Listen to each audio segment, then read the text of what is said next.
हाँ ये सब्जी आधा जो है ना सड़िए गया है, कहीं बुढ़ाइए गया है, कहीं ये हो गया है।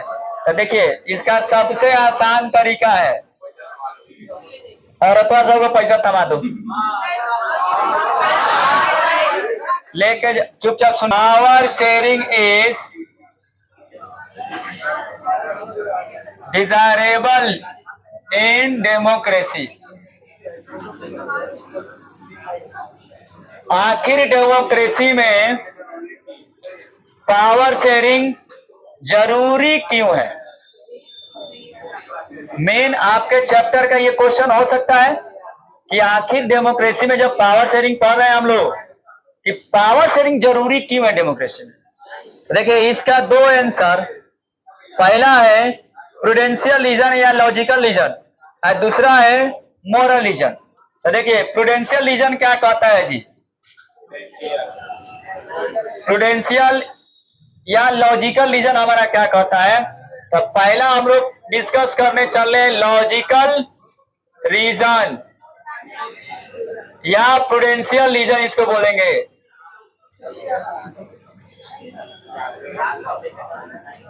देखिए ये क्यों जरूरी है,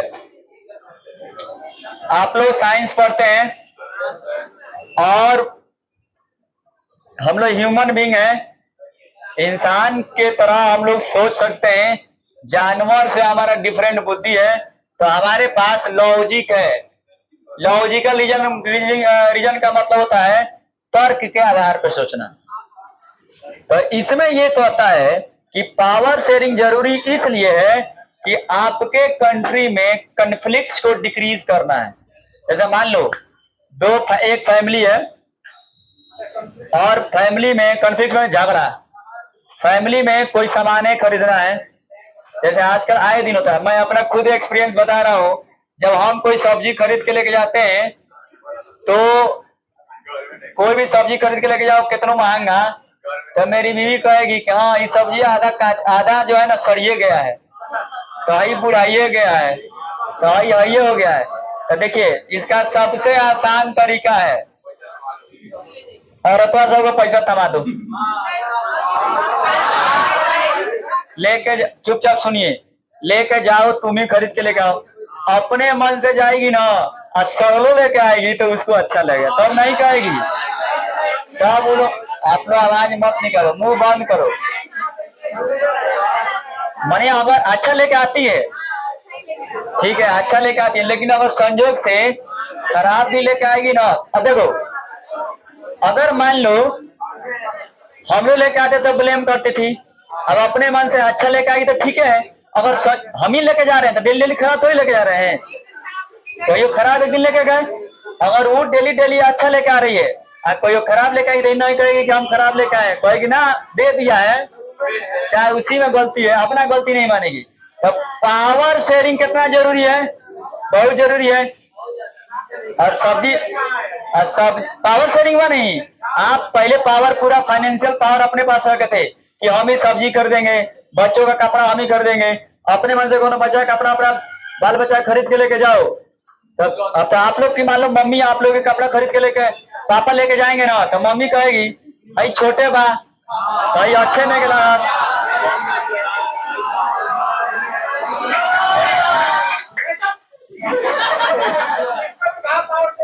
हुआ नहीं, बता रहे। देखिए पहले फाइनेंशियल पावर किसके पास था, पापा के पास। अब आपने फाइनेंस का कुछ पावर आपके मम्मी को ट्रांसफर हो गया। अब आपके मम्मी जो है ना, अगर कोई भी सामान खरीद के ले गई, पापा के पास तो काम करने से फुर्सत नहीं है, तो देखेंगे अच्छा पीएल है ठीक है चलेगा। मम्मी जो पहले फुर्सत में रहती थी, कोनो काम नहीं रहता था, तो कहती थी नहीं जामुआ छोटा है, टी शर्ट बड़ा है, कलर अच्छा है, चाहे नहीं अच्छा है। अब तो क्या कहेगी, हम ही खरीद के लेके आएंगे तो अपना बुराई का वो करेगी नहीं। तो आपके घर में कन्फ्लिक्ट होना कम। अब इस मैटर में बातें नहीं होगा कि आलू सड़ा हुआ लेके आए, आगे प्याज खराब लेके आए, कि कपड़ा छोट लेके आए, इस मैटर में बातें नहीं होगा। तो एक तो कन्फ्लिक्ट कम हो गया, ठीक है। कोई बहुत ज्यादा हम लोग बहुत उड़ते हैं ना कि मोदी जी क्या कर रहे हैं, चाइना घुस रहा है, बेरोजगारी हो रहा है, प्याज का दाम बढ़ गया है।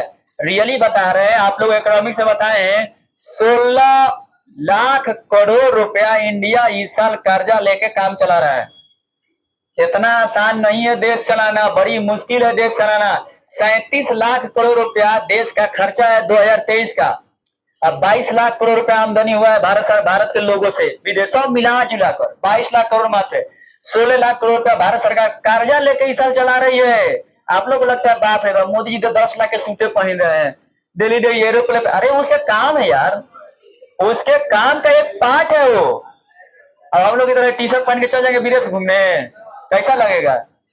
तो एक उसका इतना बड़ा देश चलाने के लिए 1 करोड़ 2 करोड़ 10 करोड़ 20 करोड़ का गाड़ी कोई मायने नहीं रखता है। 50 लाख 50 करोड़ 100 करोड़ का सिक्योरिटी खर्चा करना प्रधानमंत्री में कोई मायने नहीं रखता है। 1000 करोड़ मायने रखता है, 1 लाख करोड़ मायने यहाँ पर रखता है। इतना बड़ा देश चलाने के लिए जान रखिए। तो देश चलाना जो है ना इतना आसान नहीं है, बहुत मुश्किल है। तो देख रहे हैं जो हम लोग को पहले तो एक लॉजिकल रीजन है, यानी कि लॉजिकल रीजन में क्या हमारा बुद्धि है कहता है कि हम अपने घर में उसी को अप्लाई कीजिए कंट्री में। अगर कंट्री में पावर शेयर कर देंगे, कौन एक पर्टिकुलर रिलीजन का लोग है या पर्टिकुलर टाइप का लोग है, वो लोग कह रहा है कि देश में जो है ना स्थिति अच्छा नहीं है, डेवलपमेंट नहीं हो रहा है, ठीक है ना, तो क्या करेंगे उसी को बैठा देंगे कुछ दिन के लिए, लो भैया तुम्हें चलाओ देश को, पता लग जाएगा। मैंने कहने का मतलब है उसकी भी सहभागिता होनी चाहिए। तो क्या होगा, कन्फ्लिक्ट कम होगा या नहीं के बराबर होगा कन्फ्लिक्ट, ठीक है। तो एक लॉजिकल रीजन है क्या कि कन्फ्लिक्ट को डिक्रीज करना है, हमें कन्फ्लिक्ट को डिक्रीज करना है, कन्फ्लिक्ट को लड़ाई झगड़ा जो होता था घर में वो डिक्रीज करना है, कम करना है, ठीक है। तो कन्फ्लिक्ट को डिक्रीज करेंगे तो हम लोग पीसफुल रहेंगे, पूरा देश हैप्पी रहेगा, किसी से किसी को झगड़ा नहीं होगा। जब देश स्मूथली रन करेगा, बहुत दिनों तक रन करेगा, तो हमारा क्या होगा, डेवलपमेंट होगा। ये पहला रीजन हो गया लॉजिकल रीजन। यानी कि लॉजिकल रीजन में कोई पूछेगा भाई पावर शेयरिंग इज नेसेसरी, तो आप बोलिएगा हमारा लॉजिक यही कहता है कि पावर शेयरिंग जरूरी है क्योंकि कन्फ्लिक्ट को डिक्रीज करने के लिए, ये लॉजिक हमारा कहता है। हम लोग पावर शेयरिंग शेयर कर देंगे तो जो भी कंट्री के लोग हैं वो कन्फ्लिक्ट नहीं करेंगे, कोई प्रॉब्लम क्रिएट नहीं करेंगे, हर्डल क्रिएट नहीं करेंगे। दूसरा रीजन देखिए, दूसरा रीजन हमारा है moral reason. Moral reason, moral reason क्या होता है जी, ये इंसानियत के ऊपर डिपेंड करता है, ठीक है। हम कहीं जा रहे हैं, रास्ते में कहीं जा रहे हैं, हमारा कोई जान पहचान नहीं, एक आदमी एक्सीडेंट हुआ है, किसी एक आदमी का एक्सीडेंट हुआ है, किसी एक आदमी का एक्सीडेंट हुआ है, हमारा मोरल क्या कहता है, उठा दो उसको। तो एक किसी आदमी का जब एक्सीडेंट हुआ है, हमारा कोई जान पहचान नहीं है, लेकिन हम इंसान के नाते हमारा मोरल ये कहता है कि हम उसका क्या करें, वहां से उठा कर ले जाकर हॉस्पिटल के पास लेके जाएं। हमारी इंसानियत यही ना कहती है जी। अब बताइए आपके देश में, हमारे देश में कोई भी रिलीजन का आदमी की संख्या कम है, ठीक है, किसी भी रिलीजन के आदमी की संख्या क्या है, कम है। अब क्या हम उसको वोट देने से हटा देंगे, शिक्षा नहीं देंगे, गवर्नमेंट जॉब नहीं देंगे? अगर ऐसा करेंगे तो हमारा मॉरलिटी क्या होगा, हमारा इंसानियत के नाम पे हम लोग क्या है, दब्बा है। जैसे अभी आप लोग मणिपुर का कहानी सुनाए थे और वहां के अल्पसंख्यक लोगों के साथ कैसा अत्याचार हो रहा है। तो ये हमारा मोरल रीजन हमारा कहता है, हमारा मोरल कहता है, हमारा ह्यूमैनिटी कहता है कि पावर शेयरिंग में हमारे कंट्री में जो कंट्रीब्यूशन होना चाहिए, सभी धर्म वाले का होना चाहिए, सभी रिलीजन वाले का होना चाहिए, सभी टाइप के लोगों का होना चाहिए। कोई नहीं कहेगा ना हमारा वोटे नहीं लिया जाता है, हम मिनिस्टरे नहीं है, हम अपने कंट्री के डेवलपमेंट में हेल्प नहीं कर रहे हैं, हमारा क्या योगदान है, कोई योगदान नहीं है। तो ऐसा नहीं, जैसे आप लोग कहानी सुनाए थे 15 गो टीम आपके गांव से जाती है, 15 लोगों की टीम, हम कितनों बेकार खेलते हैं, और हमको छांट देता है तो अच्छा लगेगा आपको? कभी अच्छा नहीं लगा। ये मोरल रीजन है कि आदमी को सबको पार्टिसिपेट करना चाहिए। हम क्लास में पढ़ा रहे हैं, मान लो क्लास में हम पढ़ा रहे हैं और 2-3 बच्चा कमजोर है, हम उसकी तरफ ध्यान ही नहीं दें। अगर उसकी तरफ हम ध्यान ही नहीं दें तो बढ़िया तो कबो नहीं, मतलब तो नहीं पढ़ पाएगा। लेकिन क्या ये मोरलिटी हमारा कहता है कि कमजोर है तो हम उस पर ध्यान नहीं दे? नहीं कहता है। तो हमारा मोरल कहता है, हमारा इंसानियत कहता है कि पावर शेयरिंग जरूरी है, ठीक है। ये बात समझ में आ गया? देखिए जब तक तुम लोग, हम काहे तो नीचे उतर के बता रहे हैं आप लोगों को, दुनिया की बातें बता रहे हैं, आप हिस्ट्री रट लेते हैं, साइंस तो रट ही लेते हो, साइंस तो याद ही होता है, समझ में आता है, हम समझा वैसा देते हैं। आप हिस्ट्री रट लेते हैं, मैथ आप सब मैथ बना लेते हैं, लेकिन जैसे सिविक्स का बात आता है ना, तो तुम लोगों का दिमाग चुप कर जाता है, दिमाग काम नहीं करता। बहुत सिविक्स के चीजों को अपने घर से जोड़ के देखो ना, अपने घर से जोड़ के देखो, सब समझ में आएगा। पावर शेयरिंग हमारे घर में नहीं हुआ, डेली झोटा झोटी कर, पावर शेयरिंग जरूरी है। अपने बीवी को भी थोड़ा दर्जा देते हैं, 2-4 दिन, कुछ दिन क्या करें, 10,000 रुपया देंगे, रख रहा, फिर वही पैसा वापस ले लेंगे। उसको लगेगा ना कि हमको पैसा दिए हैं। देखिए, औरत भी चाहती है, मतलब जब एक उम्र होता है तो चाहती है कि हम भी एक मालिक की तरह मैंने व्यवहार हो, हमारे भी वैल्यू हो। अब वैल्यू कब होगा, जब उसका पैसा कुछ दीजिएगा तो। हमारे पास पैसा है, मान लो 20,000 रुपया है, अपने पॉकेट में रखेंगे चाहे अकाउंट में रखेंगे, उससे अच्छा क्या करेंगे, अपने बीवी को दे देंगे, कुछ दिन के लिए रखो, अब फिर कुछ दिन के बाद फिर वापस दे देंगे, इतना पैसा ही काम करना देगी, उसी से मांग के काम करते रहो। उसको लगेगा कि मालिक हम है, मैंने उसको लगेगा मालिक वो है। खर्चा कौन कर रहे हैं, आप कर रहे हैं खर्चा, अब अपने काम में कर रहे हैं खर्चा। एक चीज और बताते हैं, कोई कहीं होता है, किसी किसी में नहीं होता है, लेकिन देखना, कोई औरत के पास अगर पैसा रहेगा तो कहेगी मेरा पैसा, और कोई हस्बैंड उसका कहेगा हमारा पैसा। मैंने औरत जो पैसा कमाती है ना, चाहे उसके पास रहता है, मान ली आप ही के पॉकेट खर्चा से वो निकाल लिए, तो वो समझती है मेरा पैसा हो गया। हालांकि खर्चा उसी को ही है, उसको खर्चा है, उसको दे दीजिए, मांगना चाहिए, उसको बोलना चाहिए हमारा पैसा है। ये थोड़ा सा कुछ पॉइंट याद रखना चाहिए, कुछ बातें आप लोग याद रखना चाहिए, तुम लोग के लिए ज्यादा जरूरी है।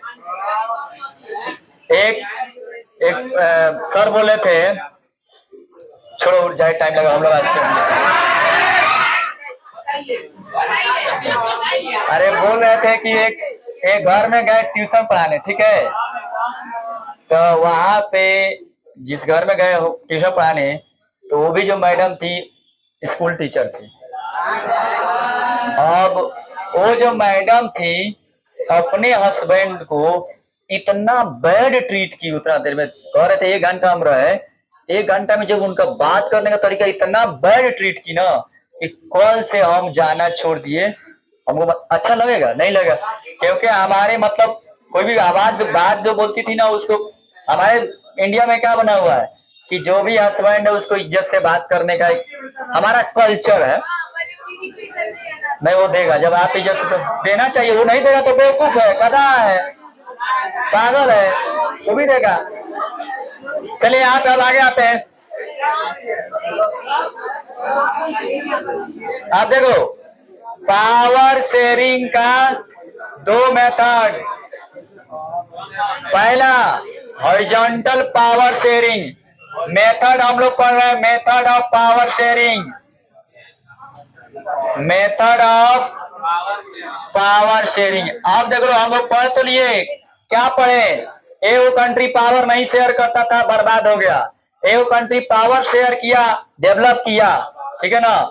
ये पढ़ लिए, पहले का एनसीईआरटी कितना अच्छा डिजाइन किया है, पहले एग्जांपल देता है एनसीईआरटी कि एक कंट्री पावर शेयरिंग नहीं किया, एगो किया, एगो जो नहीं किया बर्बाद हो गया, जो किया डेवलप हो गया। रुक जाइए, दूसरा बात कहता है कि पावर शेयरिंग आखिर जरूरी क्यों है, तो उसका रीजन बता देंगे, पावर शेयरिंग जरूरी है। अब कहता है कि पावर शेयरिंग का कौ मेथड है, तो पावर शेयरिंग का आपके एनसीईआरटी में 2 मेथड पढ़ना है, हॉरिजॉन्टल एंड वर्टिकल मेथड। समझिए पहले इसको, एक हम लोग को पढ़ना है हॉरिजॉन्टल मेथड जी, horizontal method of the power sharing. इसमें क्या होता है, सरकार को, गवर्नमेंट को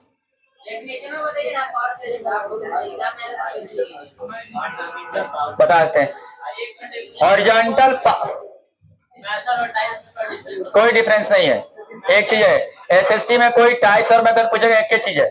तो यहाँ पे देखिए, हॉरिजॉन्टल पावर शेयरिंग में कोई भी सरकार रहता है, गवर्नमेंट रहता है, या अथॉरिटी रहता है, या देश का जो हायर अथॉरिटी रहता है, किंग मान लो, जैसा भी हो, तो ये लोग अपने को 3 भागों में बांट देना है। एक होता है लेजिस्लेटिव, कानून बनाने वाला जी, बढ़िया से समझिएगा यहाँ पे, लेजिस्लेटिव उन्हें कहते हैं जो लोग कानून बनाते हैं। भारत के रेस्पेक्ट में अगर बात किया जाएगा तो हमारा संसद भवन, पार्लियामेंट, जिसमें आता है लोकसभा और राज्यसभा के अंदर जितने भी मेंबर हैं, तो वो लोग लेजिस्लेटिव का काम करते हैं। तो कानून बनाने वाला हो गए 2 मिनट। ये लोग कौन सा होता है? तो ये लोग पार्लियामेंट होता है, पार्लियामेंट। और पार्लियामेंट होगा तो कौन होगा? लोकसभा प्लस राज्यसभा। नहीं, आई दुगो। लेजिस्लेटिव में आपके नोट्स बनाइए तो लिख लीजिए, लेजिस्लेटिव में द गवर्निंग बॉडी और group of members those make the law for the country और make the rule for the country. और एकदम इंपॉर्टेंट ये लिख देना, पार्लियामेंट ही सिर्फ आएगा। और स्टेट की बात किया जाए तो स्टेट का पार्लियामेंट आएगा, यानी के लिए अपना विधानसभा, विधान परिषद, लेजिस्लेटिव असेंबली बोलते हैं। तो ये पार्लियामेंट आएगा। हमारा पुराना पार्लियामेंट जो सर्कुलर था, अभी नया पार्लियामेंट बन गया ट्रायंगुलर, ठीक है। और दूसरा होता है एग्जीक्यूटिव भी, कानून को लागू करने वाले, कानून को लागू करने वाले। इसमें आते हैं प्रेसिडेंट, वाइस प्रेसिडेंट, प्रधानमंत्री साहेब एंड मिनिस्टर्स। ये 4 चीज याद रखिएगा। एग्जीक्यूटिव बॉडी में 4, प्रेसिडेंट, वाइस प्रेसिडेंट, प्रधानमंत्री and ministers of that country. अगर स्टेट की बात होगी, गवर्नर, चीफ मिनिस्टर, ठीक है ना, और उसके बाद उसके उस स्टेट के मिनिस्टर। ये लोग एग्जीक्यूटिव है। ये लोग खोज खबर रखते हैं कानून कौन लागू हुआ कि नहीं, और इनका हेल्प कराने के लिए डीएम रहते हैं, डिस्ट्रिक्ट मजिस्ट्रेट, सब इन लोग एग्जीक्यूटिव बॉडी में आता है, और ब्लॉक लेवल पे भी आते हैं ये इनका हेल्प कराने के लिए। लेकिन अभी आपको ना president, vice president, PM and minister लिख लो इसको। वही ना, मिनिस्टर में कैबिनेट आ गया। अब आ जाइए जुडिशियरी।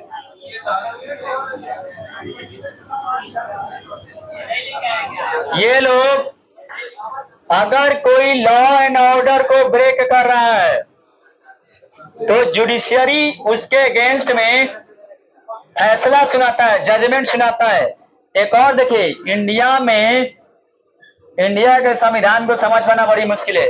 इंडिया में एक चीज याद रखिएगा, चेक एंड बैलेंस का सिस्टम है। अगर हाई कहेगा लेजिस्लेटिव कि तोरा से बड़ा काम है एग्जीक्यूटिव से, नहीं हो सकता है। एग्जीक्यूटिव कहेगा कि तोरा से बड़ा काम है, ये भी नहीं हो सकता है। अगर जुडिशरी कहेगा कि सबसे बड़ा काम है, ये भी नहीं हो सकता है। चेक एंड बैलेंस है, तीनों एक दूसरे के लेवल का है, तीनों एक दूसरे को चेक एंड बैलेंस करता है।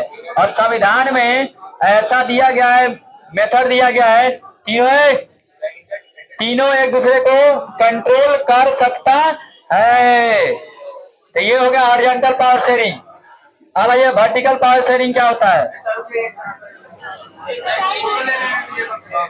अरे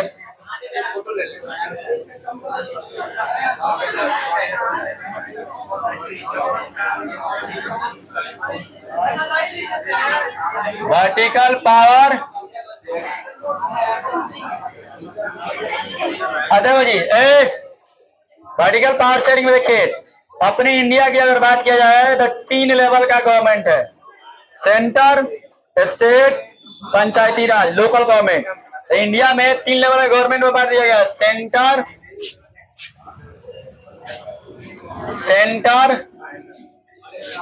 स्टेट एंड लोकल गवर्नमेंट, यानी कि पंचायती राज व्यवस्था। इसको बोलते हैं वर्टिकल। देखो, कुछ पावर सेंट्रल गवर्नमेंट को दिया गया, लगभग में 100 गो ऐसा सब्जेक्ट है, 100 सब्जेक्ट। पहले 97 था, अब मोदी जी आए ना 3 गो बढ़ा दिए हैं। 100 गो ऐसा मैटर है जिसपे सेंट्रल गवर्नमेंट ही नियम बना सकती है, जैसे विदेश का, फिर से तुम्हारा कम्युनिकेशन, रेलवे, हाईवेज, आर्मीज, ये सब पे सिर्फ और सिर्फ सेंट्रल गवर्नमेंट ही नियम बना लेगी। तो इनके पास 100 गो सब्जेक्ट पर नियम बनाने का अधिकार है। प्रधानमंत्री, राष्ट्रपति, पार्लियामेंट, TR दोनों होता है। और स्टेट में जो है इनके पास 61 गो 61 स्टेट में पुलिस है, स्टेट में बाजार है, बाजार देखना है स्टेट को। अरे कौन से सब्जेक्ट पर ये नियम बना सकता है, लॉ बना सकता है। और उसके बाद कुछ अभी दिया गया है लोकल गवर्नमेंट को। भारत सरकार 3 टायर गवर्नमेंट पे काम करते हैं। 1992 के बाद ये लोकल गवर्नमेंट का कंसेप्ट आया। जब देश आजाद हुआ तो महात्मा गांधी बोले थे कि हमारे देश में जो आजाद हुआ है मैक्सिमम पावर हमको लोकल गवर्नमेंट को देखना है। क्यों? मान लीजिए आपके घर के सामने नाली में पानी, नाली से पानी आपके रोड पे आ गया है, तो एक बार प्रधानमंत्री को फोन लगा दोगे? मोदी जी नाली में से पानी बाहर आ गया है, आगे नीतीश कुमार को फोन लगा दोगे? नहीं लगा दोगे। तो इसलिए देखिए पावर, इसी से पता लग रहा है कि पावर शेयरिंग कितना जरूरी है। हम देखेंगे हमारा मैटर कैसा है। नाली से पानी आ रहा है तो पहले जाएंगे अपना वार्ड कमिश्नर लगे कि भैया देखिए नाली से पानी आ रहा है, चलिए व्यवस्था कीजिए। तो हम हमारा डिस्ट्रिक्ट लेवल पर जाएंगे, एक और नीतीश कुमार पास नहीं ना पहुंच जाएंगे। तो वो समस्या जैसी होती है उसी तरह समाधान किया जाता है। ठीक है, तो आपका ये चैप्टर का एंड हो गया।